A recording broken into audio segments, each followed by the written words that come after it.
of you closing things, there's the numbers and that's it. But what's important to focus on is the psychological aspect of obviously, my phone's ringing, sorry. First experiencing a 51 days carpet bombing of your city, of your town, and then the psychological aspect of actually living in the midst of such distraction. I was trying to watching this video, I was trying to imagine getting out of what remained of my house and just walking in the midst of just this distraction. Psychologically, it must be such a terrible, people don't recognize the streets, people don't know where the school was, where the mosque was, where the playground was. And the destruction and the reconstruction is going to take years and years and years. And so if you want to know why we had the Palestine Tribunal in Gaza in the last summer, this video is one of the response. When you see that, when you're an activist fighting for global justice, including Palestinian rights, when you see stuff like that, you could easily fall down and get very depressed, or actually it spurs you into action. And when we saw such pictures, and because you do feel useless sometimes as an activist, and the Palestine case is one of the most depressing one that exists. You're fighting daily for the right of the people, and on the ground the situation is getting worse and worse and worse and worse every day. It's very hard to feel happy about Palestine. And so when we saw stuff like that, we decided to have a session on Gaza last summer. Also because the response, and Claudio mentioned this, the response of the so-called international community or the Western states, the response of the media was so disgusting, so hypocritical, that we, the people, had to do something. And that's really what the tribunal is. When there is a lack of justice, when there's a lack of action from institutions and powers, it's down to the people to actually do direct democracy. Actually, during Operation Protective Edge, we had people as well in Europe, in London, that occupied the roof of Elbit System. Elbit System is an Israeli company that manufactures arms that are used in Gaza. They actually stopped the company from functioning for a week. In Melbourne, in Australia, they did the same. In the US, in Auckland, they blocked an Israeli boat from boarding. And this, when the situation is that radically wrong, I think we need to be more and more radical in our action and our response as well. And these actions of civil disobedience also remind us of Vietnam, the way people blocked trains from leaving and the rest. So and during this session, because of the violence and the level of violence that Israel used during the last operation, we decided to, for the first time, to talk about the crime of genocide. It's hard to actually talk about the crime of genocide because, unfortunately, and it's important to remember the Jewish genocide, but people associate sort of genocide with the Jewish genocide, where legally genocide can apply to many cases. A few numbers, on why we decided to talk about genocide. During Operation Cast Lead in 2008-2009, 50 tons, so 50 tons of bombs were dropped on Gaza. During the last operation, 700 tons of bombs were dropped on Gaza. So when you see a state that acts in total impunity and that acts all the time more and more forcefully and more disproportionately, the question is then to sort of ask ourselves, what is the goal of such aggression? Is it really to sort of stop rockets, to stop the tunnels, to stop Hamas, or is it to just eradicate the whole population? Desmond Travers, who was a colonel in the Irish Army and was then part of the Goldstone report in 2009, is an weapons specialist. He studies weapons used in conflict. He was one of the witnesses at the Gaza session, and he told us that, and we know that, but with the level of technology that Israel at its disposal, with the sophistication of its weaponry, Israel can avoid, if it wants, mass civilian casualties. There is always the sort of collateral damage that is possible. But when you know that out of 2,100 deaths, 70% of them were civilians, then you have to ask the question. They can, apparently they want, avoid to kill civilians, and actually they killed 70% of them. So we decided to talk about genocide and to study this crime. Also, I think it was important for us to remind everyone, because the media, and again, Melissa mentioned the very bad role that the media plays in this. The media, during the whole operation, 51 days operation, hardly, I mean, at least in Europe, I don't know what was like in Chile, never mentioned the blockade of Gaza. You know, the media always took the point of view, I mean, okay, the media condemned Israel's response, but the media took the point of view that Israel responded to rockets attack, and that was why the war started. They never mentioned the occupation, you know, like there was something on the BBC which was like a sort of a dummy's guide to understanding the conflict, like a Q&A of, you know, about understanding the conflict. And it's like the media and actually our governments want us to believe that history started yesterday, you know. So the conflict started because, you know, Hamas sent 200 rockets on like the 15th of June to Israel, and then Israel responded. No mention of the blockade since 2006, no mention of the occupation since 1967, no mention of the, you know, ethnic cleansing and the Nakba in 1948. So you have to, so people that actually just rely on the media as a source of information and as a source of education, obviously don't understand what's really happening in Palestine. And again, as Claudio mentioned, this is the role that we should play as civil society, and this is the role that such tribunals like the Palestine Russell Tribunal are trying to play, to show what's really happening on the ground and to try to, you know, expose it to a very broad public. So we wanted to remind people that Gaza is still the occupying power in Gaza. And I don't know how many of you are students of law, but you know that under international law, an occupation doesn't have to be physical. You can still occupy a place even if you don't have settlers in the place. If you're in control of the land, of the sea, of the borders, of the population registry, of the import and export, you are still the occupying power. And as the occupying power, under the Fourth Geneva Convention, you have to take care of the population you occupy. The Geneva Convention don't say that you can bomb the population you occupy. The fact that Israel Israel obviously doesn't recognize that it's still the occupying power, but everyone else in the world, including the US, does recognize that Israel is still the occupying power in Gaza. And actually, the Gaza blockade and the West Bank occupation are themselves acts of aggression, as defined under the UN General Assembly Resolution 3314. So as an occupying power, and that's something we heard in the media many, many times in Europe, Israel cannot claim to act in self-defense. That, like, it's complete bullshit under international law and under, you know, common sense as well. You cannot occupy a people that then resist and then bomb them saying, I'm trying to defend myself. You know, it doesn't make sense. It doesn't make sense, but the media and our governments repeated this again and again and again. And François Hollande, the French president, the day after the beginning of the operation, called Netanyahu, gave him full support, and said in the media, Israel has the right to defend itself. The analogy that is always made by the US, by Obama and the rest, you know, just imagine if Mexico was bombing us every day.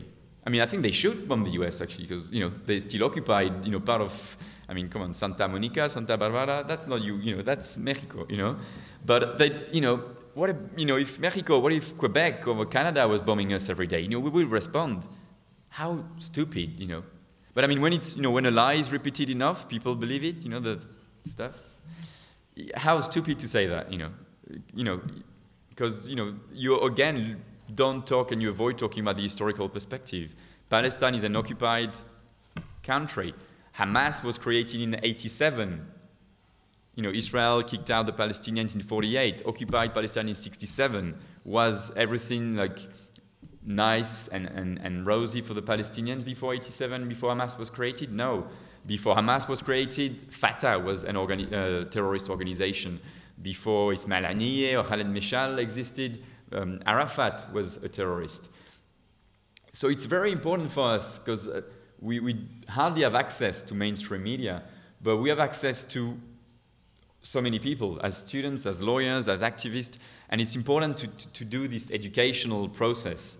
And actually, Nadia could talk about this more than I, but the BDS movement, the boycott, divestment, and sanction movement, is also a process that can be used to educate people. Because when you say boycott, people are scared. But they still ask you, why would you boycott Israel? And then you can explain why you boycott Israel, and you can start this sort of educational process. I'm going on and on, so in terms of the session itself and the sort of conclusion and the findings of the session, the tribunal, as a popular tribunal, doesn't have any judicial power to actually implement any of our resolutions. That's why we don't say, we don't call our resolutions a verdict, because a verdict implies that you can then judge people or take people to court. So we issue findings and recommendations. But what's interesting as well, because a lot of people say and tell us, why do you even have a tribunal? Because you cannot implement your recommendations. It's like useless. But what about proper, let's say, proper tribunal and proper courts that exist right now in the world? International Criminal Court, International Court of Justice, the United Nations Security Council. How many resolutions have they voted against or condemning Israel? How many reports came out condemning Israel? None of those were ever implemented. So the question is not, can we implement our resolutions or not? The question is about Israel impunity in general. Even if resolutions are voted, even if settlements are illegal under international law, and the US recognizes this as well, Netanyahu can announce every day in front of even John Kerry, we will build tomorrow 1,600 housing units in occupied Palestine. And this is this impunity that we need to challenge. And this is also a way for us to address people that tell us, why Palestine? Why do you focus on Palestine? What about Rwanda? What about Syria? What about China? We're focusing on Palestine, and we are singling out Israel because the West does.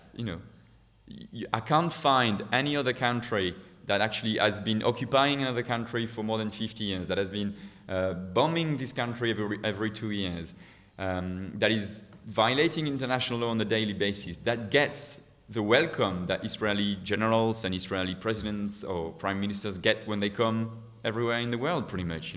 In the US, Netanyahu is like applauded in the Congress and the Senate. When it comes to Europe, it's red carpet time as well. So this is this sort of double standard from the West as well that we have to address. And the question also of democracy, as Claudia mentioned, this so-called democracy we live in, where we have the rights to vote every 4 years, and then khalas, that's it. You vote every 4 years, and then the politicians you've elected that had a program saying we will do this, this, and this, and this, so vote for me, you vote for them, and then they do nothing of the sort, and then every 4 years they ask you for the right to vote again. This question of so-called representative democracy that we supposedly live in needs to be addressed and understood, because it's, and Melissa also mentioned this, the struggle is part of a bigger problem. I mean, you know that very well in Chile. I mean, you know that, I'm going to say remember, you remember that the military governments, the dictatorships of Chile, Argentina, Bolivia, were supported by the West and were shown as examples by the UK and Thatcher of like models of economy, of, sort of the sort of neoliberal agenda was part of the dictatorships at the time. And what's happening in Palestine as well can also be linked to such things. We have, at the end of the session, found out, our report said that Israel did commit war crimes, crimes against humanity. We couldn't actually say that Israel committed the crime of genocide. I'm not a lawyer. Claudio could talk about this more than I. Because to commit a crime of genocide, let's say, the crime of extermination, which is a crime against humanity, to get from a crime of extermination that happened for us in Gaza, to the crime of genocide, there's one little step, which is the intent. You need to be able to prove that generals or politicians, when they set out to go to war, had the intention to eradicate the whole or part of the population. And it's very hard to actually prove that under international law and under the law in general. But we also studied what's happening with Israeli society and the radicalization of Israeli society. We had Israeli journalists that came and showed us the way that the Israeli society, the racial hatred in Israeli society, the incitation and the incitement to genocide actually on a daily basis in Israeli society, not only by the sort of simple folks on Twitter, by the media, by members of the Israeli Knesset, and one of them, actually a young woman, Ayelet Shaked, said during the Gaza operation on mainstream TV that Hamas was not the problem, the Palestinian people were the problem. When you say this in the context of a war, it implies that we shouldn't eradicate Hamas, we should eradicate the whole of the Palestinian people. A religious Jewish leader in Israel also said that we needed to kill the men, but also the women, because the women will give birth to the snakes that then will bomb us. And this is, something that is said over and over in Israel, Israel society, in the media, and in sort of political circles. This is not condemned at all. Netanyahu called the war a war of revenge. When you think revenge, you think there's no law anymore. Revenge, I go to kill. And this is actually celebrated in Israel. People that oppose the war, a few amazing Israeli activists, like maybe 1% of Israeli society, are getting attacked. The demonstration by the Israeli radical left is getting attacked. A lot of them are going to jail. A lot of them are getting beaten up. A lot of them can't even sort of leave their houses anymore. A lot of them, actually, I know many friends are moving to Europe because they're scared for their lives. And so this radicalization of Israeli society, and that was also the call of the tribunal. It was like, a warning, sort of us ringing the alarm bell, saying that when a society gets so radicalized, and remember that 95% of Israeli Jews supported the war on the first day, after 30 days, after 51 days, despite the images, despite the massacres, despite the 4 children killed on the beach. Did you see that? In front of all the media, those 4 kids on the beach playing soccer, a bomb fell like maybe 200 yards from them. So they started running, and then a bomb fell on them. Despite all those images, Israeli society throughout the whole war at 90 to 95% supported the war.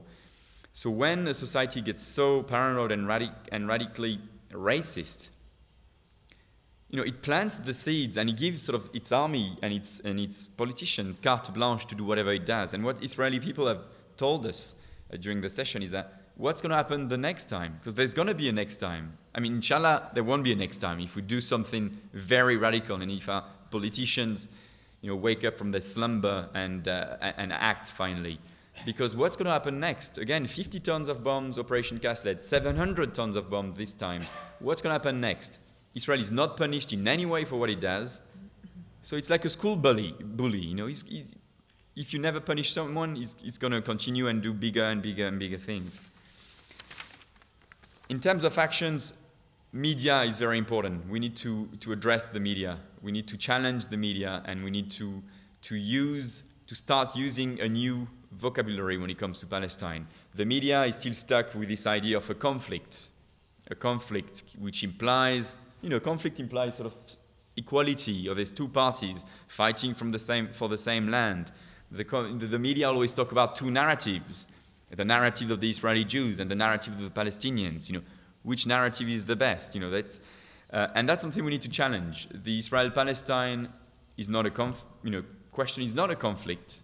It's a case of settler colonialism, a case of apartheid, and that's something that we need to use first as activists and as friend of the Palestinian people. Because if we don't start to use those words, no one else will. And we need to start not to be scared to use those words, even if they can sort of scare people.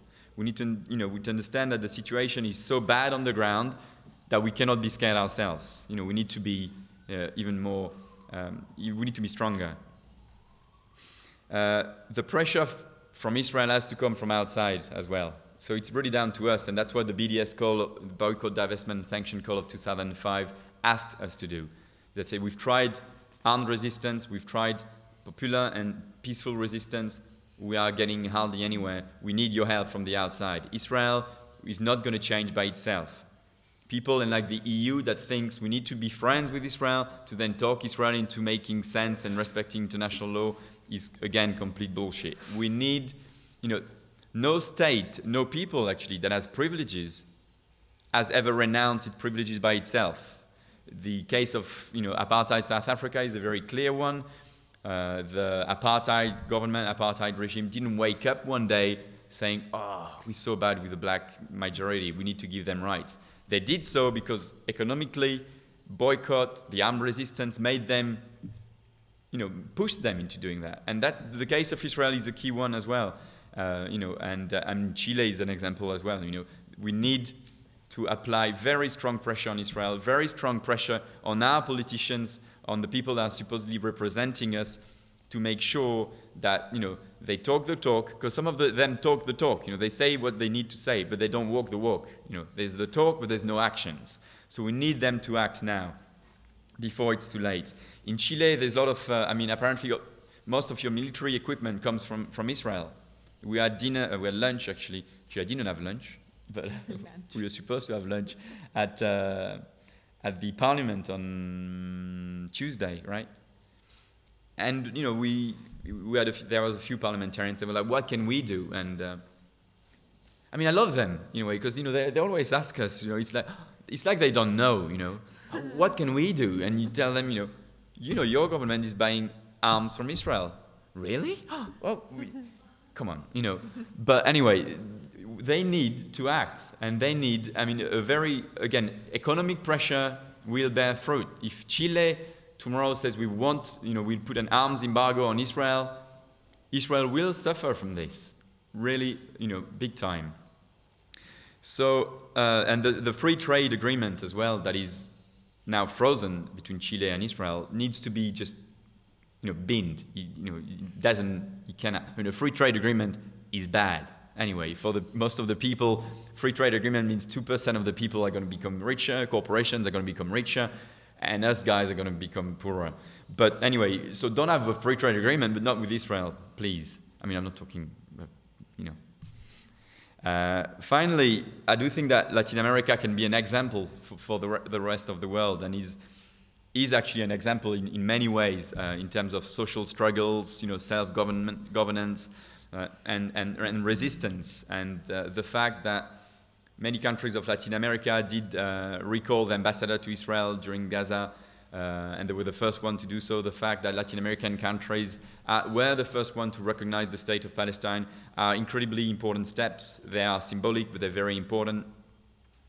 And I think Latin America could continue in this great tradition of supporting people's struggles around the world.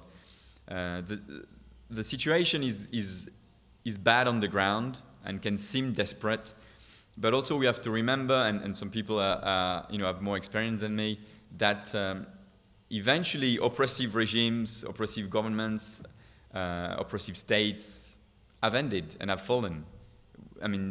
Again, let's remember that history didn't start yesterday. Look at the history of colonialism. It ended in Africa in the 60s. Look at the history of South Africa.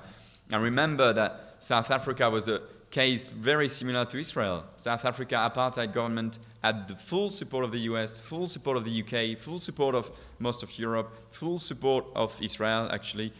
And the black civil rights struggle for freedom, justice and equality in South Africa, I met many of them throughout the years of the tribunal, and when we went to Cape Town, told us, remember that South Africa apartheid started in 1948, actually when Israel was created, and remember it ended in 1994. It took a long, long time for us to do that. And also, you have to realize, what they told me, you have to realize that we were struggling, but we hardly believed that this system will ever end because of the support and because of the strength of this government. So we need to be optimistic, and we need to believe that thanks to our struggle, this will end. Israel-Palestine will, the oppression of the Palestinian people will end as well. Because Palestine we can see a really amazing change in public opinion, even in the West, even in the US. I think that for many years, the media has really blinded people about what was happening in Palestine.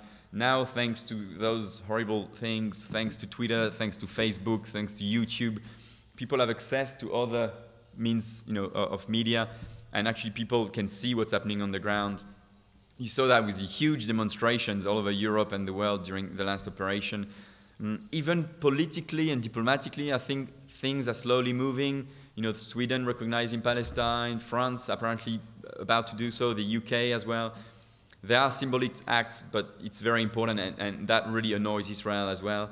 So we can feel a change in public opinion, and we have to make sure this change is transformed into something very sustainable and in a very global sort of movement.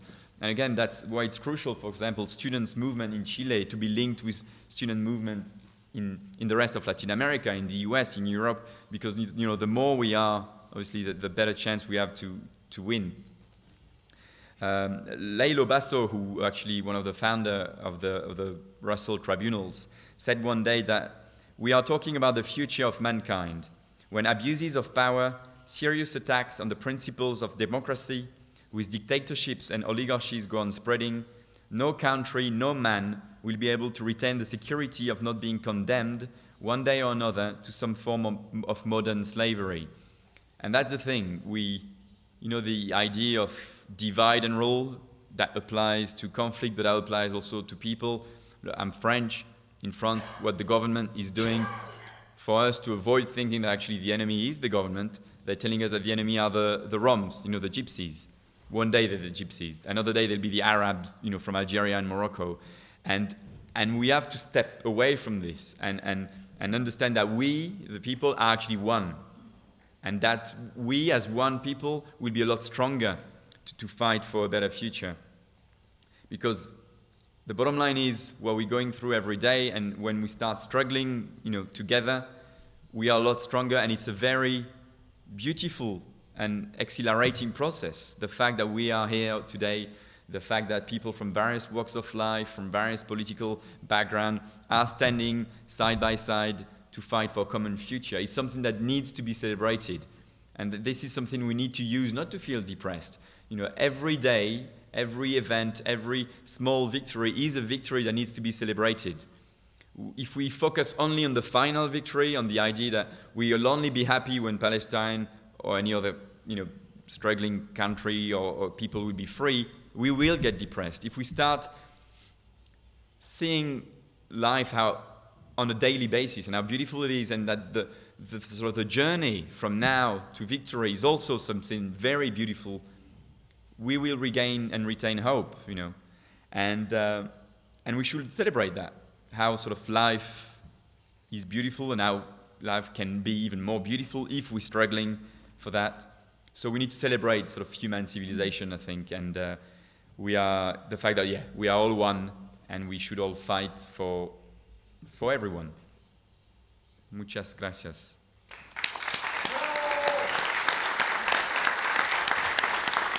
Oh.